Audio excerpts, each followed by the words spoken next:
여러분 반갑습니다.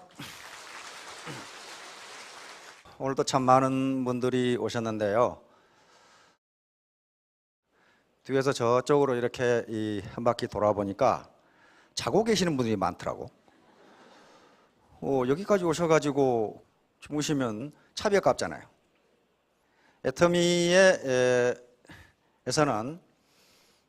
경제적으로 부유하게 되는 것뿐만 아니라 궁극적으로는 신사숙녀가 되도록 하는데 그 교육의 목적이 있습니다. 신사숙녀는 어떤 사람이 신사숙녀냐 하면은 건전한 상식과 양심을 가진 사람이 신사숙녀예요. 건전한 상식, 코먼센스, 그리고 양심, 이걸 가진 사람이 신사숙녀예요. 지식은 많은데 상식이 없는 사람이 많아요. 그런 사람을 몰상식한 놈이라고 그러거든. 그래서 애터미에서는 돈을 벌 때 자기가 노력하면 반드시 성공하는데 기왕이면 정성 대접을 받자 해서 이런 강의를 합니다. 대학에서 어떤 교수가 이제 강의를 하는데 이렇게 칠판에 강의 제목을 써고 강의를 하려고 그러는데 이 강의를 듣는 이 학생놈들이 계속 웃어 깔깔거리고. 그러면 교수가 뭐라고 그러겠어? 강의 시간에 좀 조용히 하고 공부합시다 그랬단 말이에요. 근데 왜 학생들이 웃었냐면은 교수 바지가랑이 뒤에가 찢어져 가지고 빨간 팬티가 보여. 그러니까 이렇게 쓰고 있으니까 계속 웃었던 거예요. 그러니까 교수가 계속 웃으니까 화를 내 가지고 정숙하라는데 왜 계속 웃는 거야? 그러놓고 한 말씀 했어요. 웃는 놈보다 웃기는 놈이 더 나빠. 이렇게.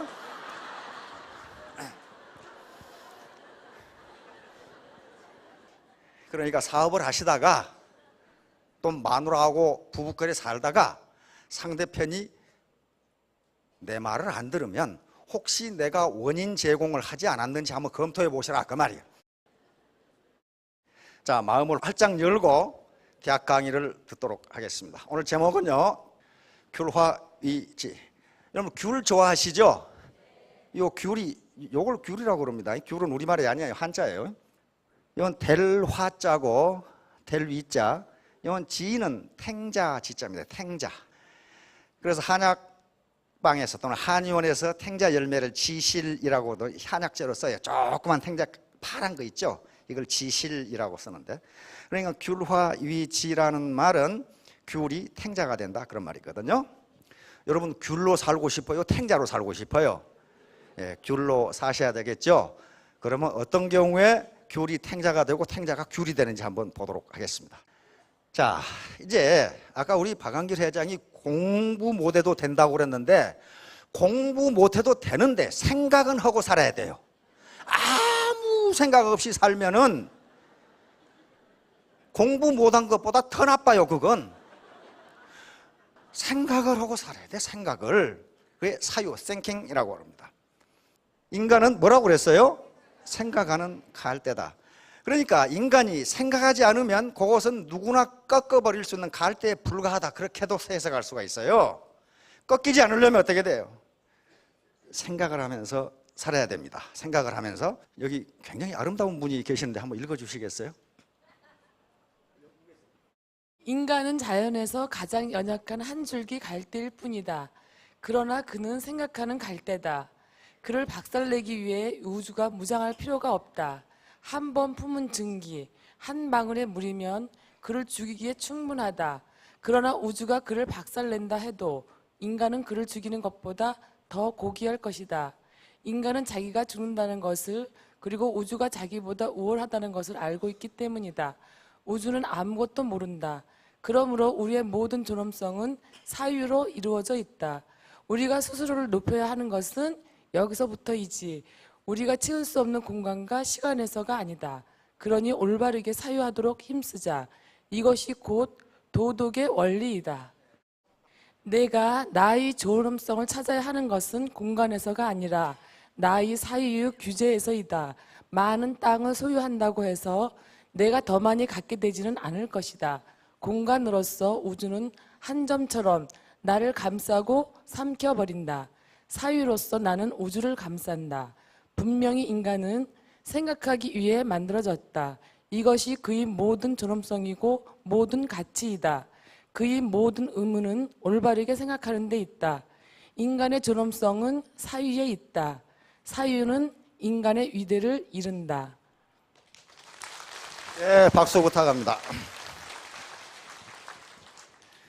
역시 미인이 아름답게 읽으시네. 그렇죠? 자, 왜 제가 이 얘기를 먼저 꺼내냐면요, 아무 생각 없이 듣거나 보거나 사람을 만나면요, 얻는 게 아무것도 없어요. 그리고 생각 자체가 올바르지 못하면요, 결코 성공을 못해요. 예를 들면 공생, 나는 내 파트너와 동시에 성공하겠다, 나는 내 형제라인과 동시에 성공하겠다, 그렇게 생각을 하면 성공하는데요, 나만 잘 먹고 잘 살아야지, 그거 그렇게 되지 않습니다. 그렇게 안 돼요. 그래서 사유, 생각, 나는 부자가 돼야 되겠다라고 하는 생각부터 출발해야죠. 되면 좋고 안 되면 그만이고, 이렇게 하면 절대로 안 돼요. 절대로 안 돼요. 그건 절대라는 말이 들어가도 돼요. 이 양반이 파스칼이고, 파스칼의 팡세에 있는 이야기입니다. 생각이라는 뜻이죠. 이런 갈대인데, 인간은 생각하는 갈대니까 생각만 하면은 무엇이라도 우주 전체를 감쌀 수가 있지만, 생각하지 않으면 갈대처럼 그냥 부러지고 말아요. 강자에게 계속 뜯어먹힙니다. 계속 뜯어먹혀요. 이 양반 로댕이라는 사람이에요. 로댕, 요 생각하는 사람. 옛날에 이런 패러디가 많이 있었죠. 이 생각하는 사람이 뭘 생각하고 있을까? 그 참 할 일 없는 젊은이들 많더라고. 한 젊은이는 내 빤스는 어디로 갔을까? 이거 생각하고 있다는데, 이 당시에 계몽주의 시대이기 때문에 인간의 사유, 인간이 올바르게 생각하지 않으면 거기서 진리가 나올 수 없다는 것을, 그래서 로댕의 조각가인데 대표작입니다. 사유, 그러니까 사유는 모든 지식과 지혜의 출발점입니다. 아무 생각이 없으면 강의를 듣건 책을 보건 누구를 만나건 간에 얻는 게 아무것도 없어요. 지식도 안 쌓이고 지혜도 나오지가 않아요, 거기서. 그 다음에 가장 중요한 것은 시대의 흐름에 대한 인식입니다. 즉, 먼저 생각해야 할 일은 내가 지금 어떤 시대에 살고 있는가 하는 것을 먼저 알아야 된다는 거예요. 그 다음에 애터미 사업을 하는 데 있어서도 누가 좋다고 하니까 하고, 하라니까 하고, 좋지 않다니까 안 하고, 이건 주체적인 사유가 아니에요. 그것은 남의 삶을 사는 것이지 자기 삶을 사는 게 아닙니다. 그러니까 자기 스스로 정보를 입수하고, 물론 컨설팅을 받을 수 있습니다. 조언을 들을 수 있어요. 듣고 그걸 자기가 비판적으로 따져봐야 돼요. 과연 맞는 말인지. 그래 놓고 자기가 결심을 해야 추진력이 있어요. 자, 그러면 시대의 흐름을 한번 봅시다. 이게 지금 이게 원시시대예요. 원시시대, 농경시대로 넘어갑니다. 인류가 뭐 학자들 따라 전부 다르지만 농경시대를 어느 시대로 약 3,000년 동안 농사짓고 살았어요. 3,000년 동안. 그런데요, 이렇게 농사짓고 살았어요. 그런데 18세기 중엽, 1750년대, 60년대죠. 영국에서 자생적으로 산업혁명이 일어납니다. 산업혁명은 곧 공업화예요. 이렇게 영국에서 산업혁명이 일어나서 산업화가 진행되는데, 이게 약 250년간 진행됩니다. 즉 20세기 말까지 계속돼요, 산업시대가. 그런데 1980년대 인터넷이라고 하는 것이 점차 보급되기 시작하면서 정보화 시대가 시작돼요. 우리는 1990년대 본격적으로 시작돼서 2000년대에 들어오면서 완전히 정보화 시대로 넘어가 버립니다. 지식과 정보, 지식 정보화 시대로 넘어가고, 다시 사회는 지식사회로 넘어갑니다. 자, 미국 사람들이 해놓은 거 보였죠? 농경시대, 산업사회, 정보화사회, 지식사회로 넘어갔어요. 그런데 농경시대는 약 3,000년, 이 산업화 시대는 250년, 정보화 시대는 10년밖에 걸리지 않았어요. 그러니까 점점 사회가 바뀌는 속도가 빨라져요. 벌써 학자들은, 전문가들은 지식사회도 이미 끝났고 창조사회로 넘어간다고 이야기를 합니다. 자, 그러면 이렇게 계속 바뀌는데, 18세기 중엽에 영국에서 산업혁명이 일어나서 250년간 서구가 산업화를 해서 올 선진국이 됐는데, 우리는 그걸 왜 우리가 지금 정신이 없냐면요, 60년, 50년 만에 해냈어요. 서구가 250년, 300년 걸린 것을 우리는 50년 만에 해냈기 때문에 정신이 없는 거예요. 제가 어렸을 때만 해도 우리나라 인구의 60 내지 70%가 농민이었어요. 그랬죠. 거의 농민이었어요. 그러다가 1962년에 경제개발 5개년 계획이 시작되면서 산업화가 시작된 거예요. 그게 60년이에요. 근데 80년대 들어오면서 어떻게 됩니까? 불과 한 40년 했는데 정보화 시대로 넘어가 버린 거예요. 그리고 지식사회로 넘어가 버렸어요. 그러니까 어때요? 우리의 패러다임, 우리의 사고 구조가 농업시대에서 바뀌기도 전에 지식사회가 와버린 거예요. 지식사회가. 그러니까 적응이 안 돼요. 적응이. 내 생각은 산업화 시대 그리고 농경시대에 머물러 있는데 실제로 사회가 굴러가는 것은 지식사회고 정보화사회예요. 자, 그러면 여기서 산업사회는 알겠는데 정보와 지식사회가 뭐냐? 이것은요, 지식과 정보가 부가가치 생산의 가장 중요한 요소가 되는 시대, 그렇게 생각하시면 됩니다. 다시 말하면 과거의 농경시대는요, 일한 시간만큼 소득이 나왔어요. 일한 시간만큼. 왜? 노동력으로 하면 되니까. 산업화 시대도 마찬가지예요. 중후장대한 공장이 있을 때에는 일을 열심히 하면 할수록 소득이 올랐고 생산성도 올랐어요. 그러나 지금은요, 앞만 뼈 빠지게 일해보세요. 돈 생깁니까? 안 돼요. 지식과 정보가 결합되지 않으면요, 부가가치가 나오질 않아요. 나오질 않습니다. 그렇기 때문에 이 사회, 지식정보화 사회에 어떻게 해야 될 것인가 하는 것을 생각해 보셔야 돼요. 내가 왕년에 뭐 했는데 그 왕년은 농경시대하고 산업화 시대예요. 지금 지식정보화 시대가 아니라고요, 지금. 자, 지금 미국이 뭐 먹고 사는지 봅시다. 미국의 지금 제조업은요, 거의 땅에 다 거의 없어요. 그런데 미국이 지금도 세계에서 가장 부국이고 GDP가 가장 높아요. 뭐 먹고 삽니까? 지식산업에서 먹고 살아요. 지식산업에서 먹고 삽니다. 마이크로소프트. 시애틀에 가면 마이크로소프트 본사가 있죠? 공장도 없고 땅도 없고 건물 하나밖에 없어요. 거기 몇 놈 쭈글 쉬고 앉아서 뭐 하고 앉아있다고. 그게 미국 최고의 기업이에요. 마이크로소프트. 페이스북. 뭐가 있어요? 페이스북 뭐가 있어요? 구글 뭐가 있어요? 아무것도 없잖아요. 그리고 미국 사람들 책 써서 팔아먹는 거. 우리 교수들은 맨날 자빠져 노니까 책 써가지고 미국에서 샀단 말 한 번도 못 들어봤어. 미국 교수들이 써놓은 거 다 수입하죠. 그게 지식산업이에요. 지식산업. 그런 걸로 먹고 살아요. 신발, 옷 전부 해외에서 수입합니다. 그러나 그 지식산업에서 파는 게 너무 많으니까 그걸로 먹고 살아요. 미국의 GDP의 70% 넘어요. 지금 75%가 서비스업이에요. 지식 서비스업이에요. 그러니까 우리 사회가 지금 그렇게 가고 있으니까 거기에 대응하지 않으면 안 된다는 거예요. 여기서 이제 안자 얘기를 하려고 합니다. 춘추시대, 중국의 춘추 전국시대라는 말씀 들어보셨죠? 전국시대가 시작되기 바로 전에 춘추시대 말기에 제나라, 지금 산동반도가 제나라입니다. 중국 주나라의 제후국인데 소위 강태공이라고 하는 사람이 세운 나라가 제나라인데 거기에 재상이에요. 재상, 안자. 그런데 이 양반이 외모가 아주 못생겼어요. 키는 작은데다가 얼굴은 되게 못생겨가지고 사람들이 보면은 저 사람이 아주 무시하고 싶은 생각이 들 정도로 못생겼어. 근데 워낙 훌륭한 인품을 가진 분이었기 때문에 이 양반이 돌아간 뒤에 이 양반의 언행과 행적을 후세 사람들이 기록한 책이 안자춘추라는 책이 있어요. 우리나라에 번역되어 나와 있습니다. 안자춘추에 있는 이야기입니다. 자, 여기 지도를 보시면 여기가 제나라예요. 여기가 공자가 살았던 노나라고, 그 다음에 이쪽에 주나라. 요 나라들이 전부 다 제후국들입니다. 주나라 땅이에요. 원나라, 월나라, 초나라가 이렇게 지금 있는 거고, 전국시대로 오면은 이게 다 망하고 몇 개만 이렇게 남습니다.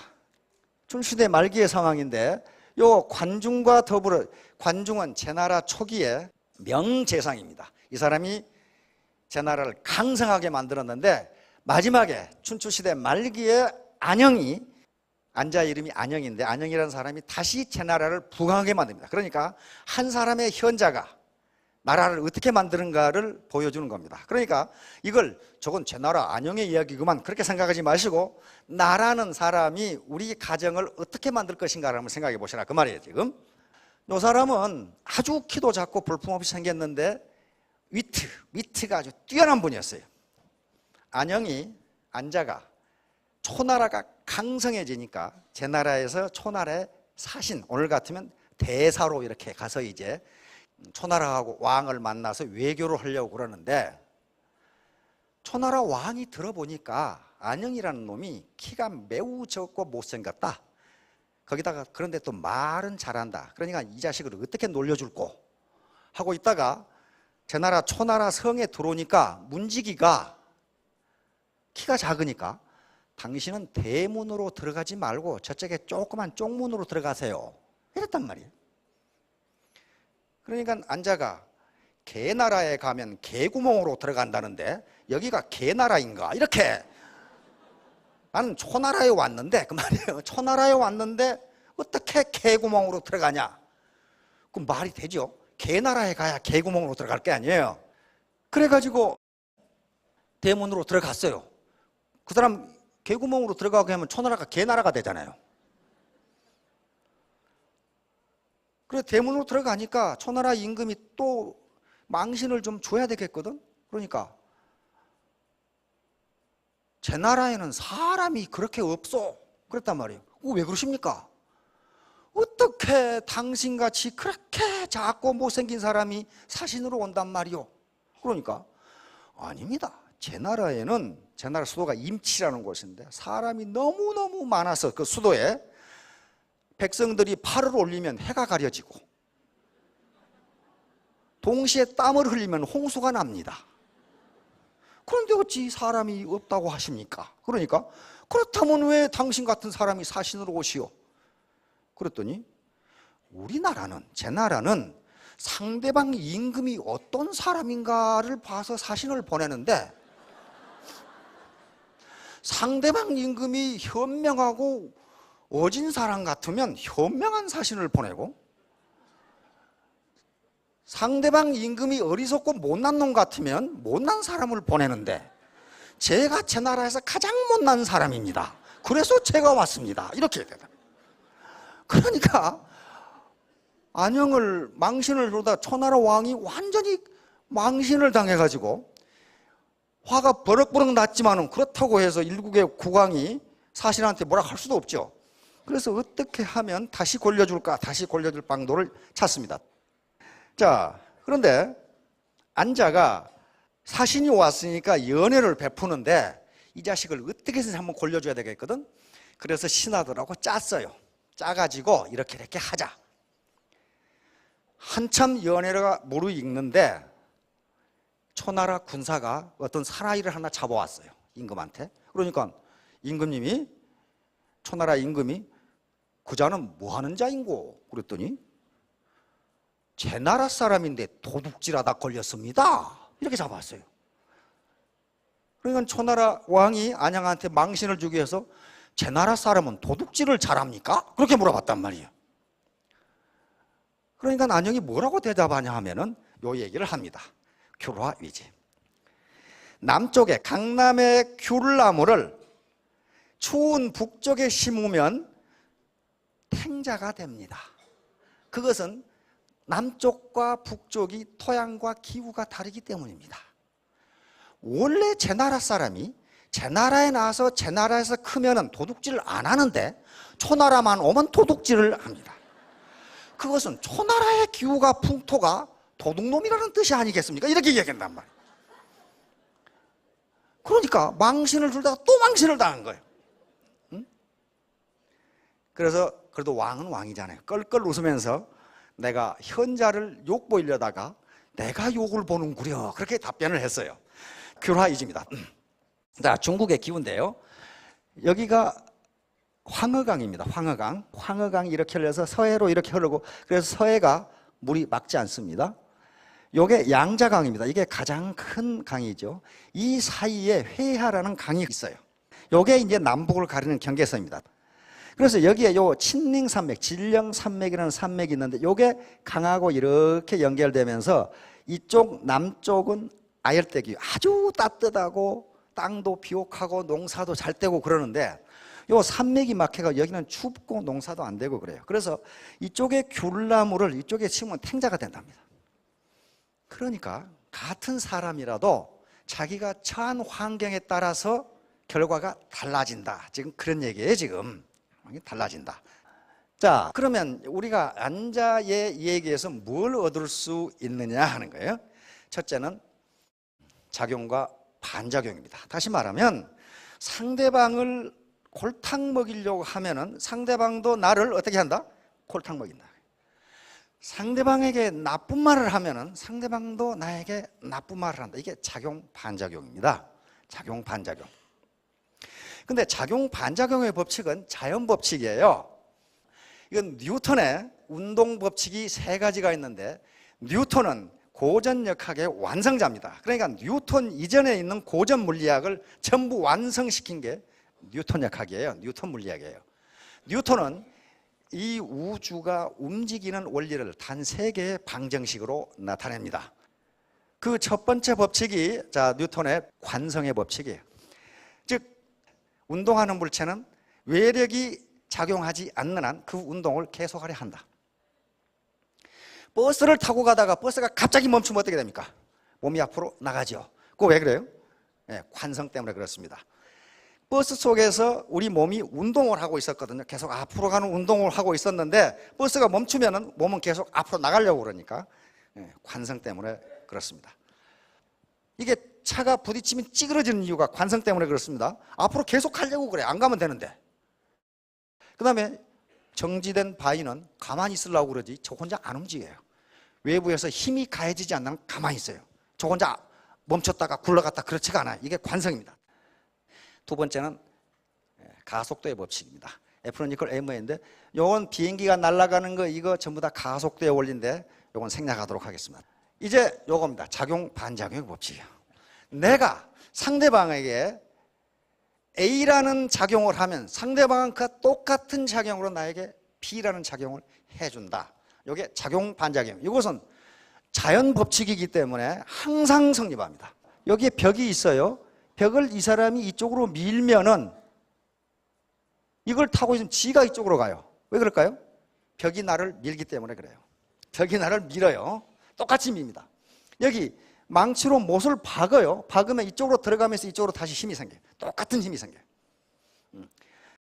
군대에 갔다 오신 분은 다 할 거예요. 이거. 총 쏘면 어때요?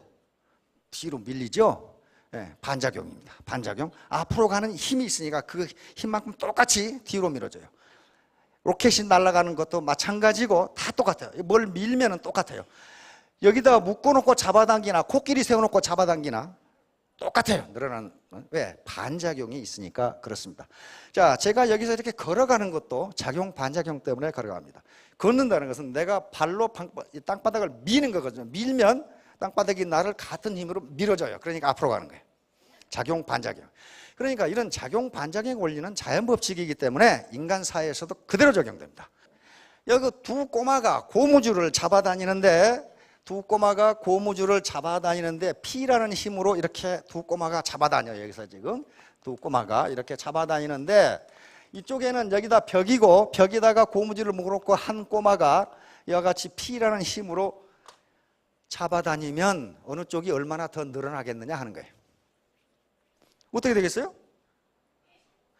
양쪽에서 P라는 힘으로 똑같이 잡아다니고 요 꼬마는 여기다 묶어놓고 잡아다녀요. 어느 쪽이 많이 늘어날까? 똑같습니다.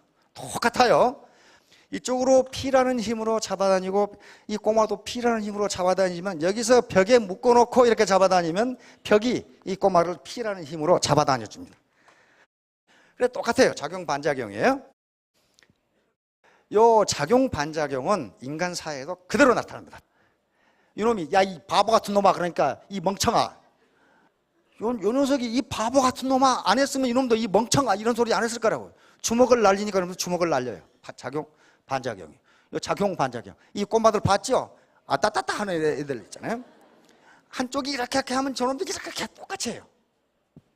작용 반작용이. 다시 말하면 가는 말이 고와야 오는 말이 곱다. 우리 속담 있죠? 이거 정확하게 맞는 거예요. 어떤 학자의 이론은요 틀릴 수가 있습니다. 다른 학자가 그렇지 않다고 증명할 수가 있어요. 언젠가는. 그런데 속담은요 바뀌지가 않아요.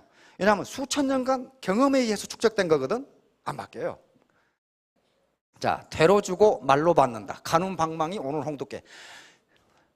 이건 긍정적인 것이나 부정적인 것이나 두 개 다 성립합니다. 되만큼 욕을 하면 돌아오는 욕은 말만큼 돌아와요. 마찬가지로 되만큼 베풀면은 나중에 말만큼 은혜로 돌아와요. 두 개 다 성립해요. 이게 홍두깨고 이게 방망이에요. 우리 가는 방망이 오늘 홍두깨. 다시 말하면 내가 방망이만큼 상대방에게 상처를 주면 상대방은 홍두깨로 나를 후드로 팰 수가 있단 말이에요.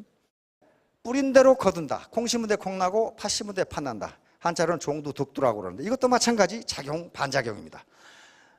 이놈이 여기다 오줌을 싸니까 이것도 터지잖아요. 이렇게. 잘 안 보이는 분이 계실 거예요. 나중에 한번 보세요. 이게 What goes around comes around. 주는 대로 받는다. 씨를 뿌리고 감자를 심으면 감자를 얻고 벼를 심으면 벼를 얻는 거지.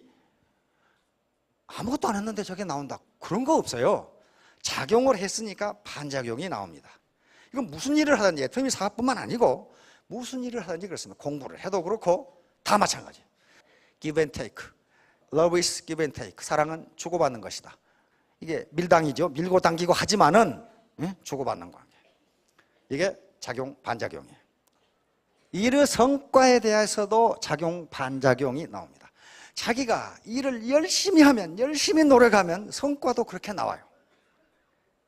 자기가 작용한 것만큼 반작용이 나오지 노력은 적게 했는데 큰 결과가 나왔다. 그런 사람이 있긴 있어요. 근데 통상 감옥에 들어가시죠.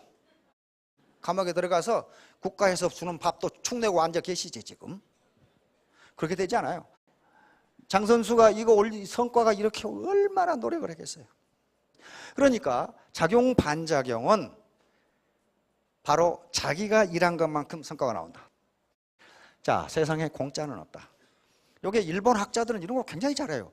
그러니까 이게 물은 무생물인데 물에게 뭐라고 말하느냐에 따라서 물의 분자 구조가 달라진다는 거거든요. 여기 컵에 물한테 나쁜 얘기를 했어요. 사랑 감사는 아주 무지가 아름다운데 이 악마 같은 놈아 하면 물이 이렇게 변한다 그런 말이에요 지금. 천사라고 하면 이렇게 되는데 짜증나 죽어버릴까 그럼 이렇게 된다 이 말이에요. 자, 무생물이 저렇게 우리가 긍정적인 말을 하느냐 칭찬을 하느냐 또는 부정적인 말을 하느냐 비난을 하느냐에 따라서 모양이 달라진다고 하면 인간은 어떻게 되냐 말이에요. 인간의 70%가 물이에요. 물. 그렇죠? 물입니다. 거기다가 인간은 영혼을 가지고 있어요. 그러니까 반드시 give and take, 작용과 반작용이 있다. 학자들의 연구에 의하면 리더가 즉 스폰서가 파트너를 어떻게 생각하느냐에 따라서 그대로 행동한답니다. 예를 들면 내가 회사의 CEO인데 사장인데 사원 두 분을 뽑았어요. 근데 이분에 대해서는 내가 첫인상이 굉장히 성실하고 능력이 있을 것 같은데 이렇게 첫인상이 들었어요. 그 다음에 다른 분에 대해서는 이거 농땡이 같은데 그러면 어떻게 됩니까? 이 상사는 자기 첫인상이 좋은 사람한테 자꾸 좋은 얘기를 해요. 또 좋은 일을 시켜요. 그 다음에 농땡이 같은데 그렇게 생각하는 사람한테는 일을 안 시키고 엉뚱한 일만 시켜. 그러면 결국은 결과가 어떻게 나옵니까? 자기가 좋게 봤던 사람은 계속 일을 하고 성과를 내는데 농땡이라고 생각한 사람은 성과가 별로 없어. 일을 별로 안 시키고 별로 중요하지도 않은 일을 시켰거든. 그래놓고 나중에 뭐라고 하냐면 역시 내가 사람 보는 눈은 있어. 그런단 말이에요. 사람 보는 눈이 있는 게 아니고 그렇게 생각했으니까 그렇게 행동한 거예요. 그게 작용 반작용이에요. 외모로 사람을 판단하지 말라. 아까 안자에서 나온 두 번째 그겁니다. 안자가 키도 작고 얼굴도 못생기고 그러니까 골려주려고 생각했다가 자기가 망신을 당한 그 얘기예요. 반드시 외모로 사람을 판단해서는 안 된다. 이 양반이 미국의 20대 대통령 제임스 가필드입니다. 근데 요분은 아주 가난한 농부의 아들로 태어났어요. 그런데 3살 때 자기 아버지가 돌아가시면서 어머니가 혼자 농사일로 애들을 키우려고 하니까 얼마나 어려워요. 초등학교를 들어갔지만은 책값이 없어가지고 책을 빌려서 공부한 그런 사람입니다. 그런 사람이에요. 그런데 이분이 어찌어찌 해서 매사추세츠에 있는 윌리엄스 대학을 그냥 고학을 했어요. 목수를 하면서 이 사람은 뭐 배에서 사원도 하고 안 해본 일이 없어요. 혼자 16살에 가출을 했거든. 왜냐하면 농사 짓고 살아가지고는 도저히 승부가 안 나. 어머니 혼자 그냥 죽을 둥 살 둥 하시는데 16살에 가출을 해가지고 온갖 일을 다 했어요. 선언을 하면서 14번이나 물에 빠져가지고 죽을 뻔하고, 그래가지고 결국은 목수일을 하면서 대학을 졸업합니다. 윌리엄스 대학이라는 대학이 있는데요, 그건 칼리지입니다. 칼리지인데 하버드 대학과 맞먹는 칼리지입니다. 윌리엄스 대학. 거기를 졸업하고 대학의 교수가 되고 대학의 총장이 되고, 그리고 미국 남북전쟁 때 북군 장교로 참전해서 육군 소장으로 전역을 하고 하원의원이 돼서 결국은 공화당 대통령이 된 인물입니다. 자, 가필드 대통령의 자기가 그렇게 가난하게 살았으면서도 자기 10대 좌우명을 가지고 평생 살았어요. 이 양반은 게으름을 피우지 말고 수입 범위 내에서 생활하자, 약속을 신중히 하고 진실을 말하자, 좋은 친구를 사귀되 끝까지 사귀자, 남을 나쁘게 말하지 말자, 요행을 바라는 일은 게임이라도 피하자. 그러니까 애터미에 들어왔으니 한탕 하겠다, 그 한탕 못합니다. 절대 못합니다. 한탕 하려고 하는 사람은 본사에서 뒤지기 두드러 패불거든. 안 돼요. 맑은 정신을 흐리게 하는 음료를 피하자. 어렵게 써놨어. 술 마시지 말자, 그 말이거든. 지금 요거 이게 뭘 이렇게 어렵게. 비밀은 나의 것이든 남의 것이든 철저히 지키자. 괜찮아지요? 돈은 가능하면 마지막 순간까지 빌리지 말자. 맨날 돈 빌려가지고 싸운 사람 많아요. 내 행동은 내가 책임지고 남의 탓으로 돌리지 말자. 매일 잠들기 전에 반성의 시간을 갖자. 요 10가지 덕목을 가지고 홀어머니 밑에서 가난뱅이 농부의 아들이 대통령이 됐습니다. 누가 내 취지를 옮겼을까? 요거 스펜서 존슨이라는 사람이 쓴, 몇 년 전에 이 책 읽어보셨죠? 근데 지금도 아직도 유효합니다. 이 책은. 스펜서 존슨이 그 뒤에 프레젠트라는 책을 썼는데요, 그것도 굉장히 좋은 책인데 이 책을 능가하지를 못해요. 굉장히 좋은 책입니다. 그래서 이 책이 나왔을 때 세계 굴지의 회사에서 사원 교육용으로 썼습니다. 자, 이 책의 내용은 아주 간단해요. 주인공이 넷이에요. 스니프라고 하는 쥐, 생쥐, 스컬이라고 하는 생쥐, 요 생쥐 2마리하고 꼬마 인간, 햄이고 호라고 하는 꼬마 인간이에요. 그러니까 그 이름에서 모든 걸 다 나타내줘요. 스컬이는 빨리빨리 움직인다는 뜻이고, 스니프는 이렇게 냄새 맡는다는 뜻이거든요. 그러니까 굉장히 빨리 움직이는 시대의 변화를 금방금방 감지하는 그런 내용이고, 햄은 뭡니까? 내가 누군데 햄 하고 있는 거예요. 지금 햄 하고, 그리고 호는 그러고 있는 거예요. 지금 여기에 지금까지 씨 창고가 있었는데 엄청나게 많은 먹을거리 창고가 있었어요. 그래서 햄과 호는 저 정도면 내가 평생 먹고 살겠다. 다시 말하면 내가 지금까지 얼마나 열심히 일했는데, 농사 지면서 살다가 공장에서 일하고 뭐 하고 해서 이렇게 살았는데 평생 먹고 살겠다 생각했는데 그게 아니야. 어느 날 갑자기 줄거리는 씨 창고에 치즈가 없어져 버렸어요. 그렇게 되자 스컬이하고 스니프는 재빨리 이 창고에는 더 이상 치즈가 없다 하고 새 창고를 찾아서 떠나요. 그런데 햄과 호는 분노만 하고 있는 거예요. 이 자식들 말이야, 나라가 나를 이따구로 대접하다니 내가 얼마나 고생을 했는데, 분노만 하고 있는 겁니다. 그런데 사실은 치즈가 갑자기 없어진 것이 아니다. 그동안 계속 치즈를 먹었고 치즈가 오래돼서 상했기 때문에 지금 다른 치즈를 만들지 않으면 안 되는데 그 변화에 신경 쓰지 않았다. 저자의 이야기입니다. 그러다 보니까 새로운 치즈 창고를 찾아서, 즉 시대가 농경시대, 산업화 시대에서 지식정보화 시대로 왔으면 새로운 치즈가 어디 있는가를 찾아 나서야 되는데 햄과 호는 거부했어요. 어떤 놈들이 우리 치즈를 뺏어간 것이 틀림없으니 그놈의 새끼들이 갖다 놓을 때까지 기다리자, 이렇게 하는 거예요. 그런데 암만 기다려도 안 갖다 놓거든. 그러니까 호가 햄한테 우리 그러지 말고 새 창고, 새로운 치즈 창고를 찾아서 나서자. 그런데 햄은 거부합니다. 아니다, 내가 지금까지 얼마나 열심히 일을 했는데 시창고에 치즈가 없어진 것은 내 때문이 아니고 어떤 놈들이 요걸 단데 옮겨놨다. 그 자식이 옮겨올 때까지 기다리자. 안 가요. 근데 호는 더 이상 기다릴 수 없다. 자기가 갑니다. 가면서 새로운 치즈 창고를 찾아 나서면서 이 세 가지 교훈을 호가 남겨줍니다. 자신의 주변을 간단하고 융통성 있게 유지하며 신속하게 행동하라. 계속 꿈을 내지 마라. 사태를 지나치게 분석하지 말고 두려움으로 자신을 혼동시키지 말라. 다시 말하면 시창고에 치즈가 없어졌으면 왜 없어졌을까 하고 맨날 생각하지 말고 새로운 치즈 창고를 찾아 나서라. 작은 변화에 주의를 기울여서 큰 변화가 올 때 잘 대처할 수 있도록 준비하라. 이게 지금 농경시대와 산업화 시대를 사는 사람들에게 주는 교훈입니다. 저자는 마지막으로 변해야 산다. 어떻게 변하느냐? 시대의 흐름에 맞게 변해라. 시대를 자기가 바꿀 수 없으면 시대에 자기를 맞춰야 된다고 이야기합니다. 그러면 여기서 치즈가 의미하는 것들은 무엇이냐 하면은 자기가 갖고자 하는 것을 전부 치즈라고 이야기합니다. 다시 말하면 높은 소득, 부모에 대한 효도, 진급, 자동차, 집, 자기가 갖고 싶어하는 것들, 연인, 친구 전부 다 치즈입니다. 그런 것들이 옛날과 똑같은 방법으로 얻어지지 않는다. 그런 얘기입니다. 그래서 마지막으로 저자는 변화는 항상 일어나고 있다. 변화는 치즈를 계속 옮겨 놓는다. 당신이 얻고자 하는 가치 있는 것들이 옛날 방법으로는 얻을 수 없다. 그런 얘기예요. 지금 변화를 예상하라. 치즈가 오래된 것인지 자주 냄새를 맡아봐라. 자기가 구태연한 패러다임에 잡혀있지 않는지 생각해봐라. 변화에 신속히 적응하라. 사라져버린 치즈에 대한 미련을 빨리 버릴수록 새 치즈를 보다 빨리 발견할 수 있다. 와, 옛날에 내가 이거 해가지고 얼마나 돈을 많이 벌었는데 지금은 안 되네 해봐야 아무 소용없다. 그런 말이에요.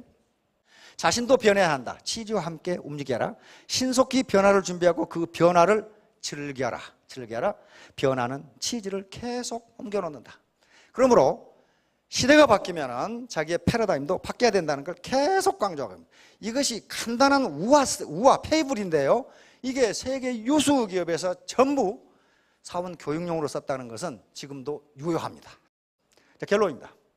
탱자가 귤로 살아가기 위해서는 시대의 흐름에 맞는 패러다임을 가져야 한다. 패러다임은 사고의 틀, 세상을 보는 눈이에요. 세상이 지금 지식정보화 시대면 지식정보화 시대라고 봐야지 농경시대나 산업화 시대로 보면은 탱자로 살 수밖에 없다. 여기서 지금 알을 깨고 나와야 병아리가 돼야 되는데 알 속에 그냥 들어있으면 안 된다는 거예요. 자, 결론입니다. 판크라티온. 고대 올림픽 경기의 종목입니다. 이것은 두 가지를 제외하고는 다 할 수 있었답니다. 물어뜯기하고 눈찌르기. 요 두 개만 반칙이고 그놈을 엎어치든 매치든 발로 차든 덩어리를 차든 모가지를 잡아다니건 반칙이 없다.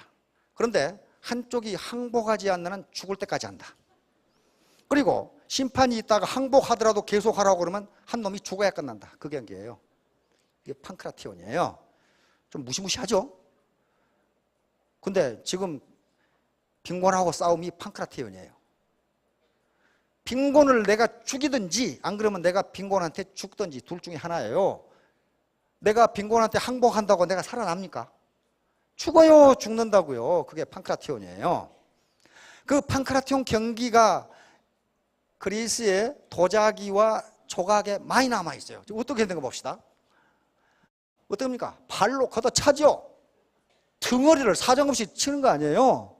이러면 어때요? 뒤에서 팔을 꺾어가지고 이렇게 하고 있죠.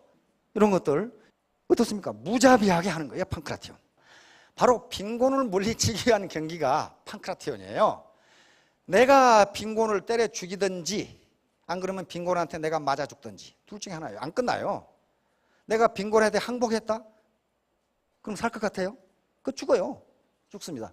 그러니까 빈곤을 물리치기 위한 경기, 노후 준비를 위한 경기, 귤에서 탱자로 추락하지 않게 한 경기, 탱자에서 귤로 복귀하게 한 경기, 경제적 자유를 얻기 위한 경기, 궁극적으로는 잘 살고 사랑하고 배우고 사회에 기여하는 등 균형 잡힌 삶을 살기 위한 경기는 마치 판크라티온과 유사합니다. 둘 중에 하나가 항복해야만 끝나는데 항복한다고 살 수 있느냐? 그렇지 않아요. 그렇지 않습니다. 그러니까 대충 해서 끝나는 경기가 아니고 죽을 때까지 해야 된다. 자기 방어 능력이 부족한 분들이 있어요. 제가 주변에서 애터미 사업자들도 보면은요, 또 애터미 사업자뿐만 아니고 주변의 사회에 보면은 자기 방어 능력이 없는 사람들이 있어요. 이것은 그것이 좋다 나쁘다가 아니고 선천적으로 심약해요. 심약하고 모질지를 못해 사람이. 그래서 다른 사람이 계속 뜯어먹어도 아이고 내가 못나서 그러겠거니 하고 당하는 사람들이 있어요. 그러니까 자기 권리를 주장을 못하고 그런 분들이 있어요. 그러면 그 사람들은 어떻게 할 것이냐 하는 문제예요. 이 사람들은 어떻게 해야 되느냐? 같이 하면 됩니다. 재심합력. 같이 하면 할 수 있어요. 혼자 하면 아무것도 못해요. 같이 하면. 그러면 그 사람들이 맨날 노느냐? 그것이 않아요. 모든 인간은 적어도 4가지 내지 5가지의 장점이 있답니다. 그걸 대표 강점이라고 그러는데 그 강점을 가지고 있는데 사회생활에 조금 적응을 못할 뿐이지 능력을 가지고 있단 말이에요. 같이 하면은 시너지 효과가 나올 수가 있어요. 그래서 attitude is everything. 마음가짐, attitude는 태도거든요. 마음가짐이 전부다. 내가 판크라트형 경기를 죽을 때까지 절대로 포기하지 않고 빈곤이라는 놈을 물려쳐야 되겠다. 내가 내 노후 생활 안정을 반드시 해내야 되겠다라고 하는 마음가짐. attitude is everything. 마음가짐이 전부다. 태도가 전부다. 정신일도 하사불상. 정신이 한 군데로 집중하면 무슨 일인들 못하겠는가? 그 말이 무슨 일인들 못하겠는가? 이게 판크라티온이에요. 여러분 빈곤 그리고 노후 생활 싸워서 반드시 승리하시기 바랍니다. 예, 감사합니다.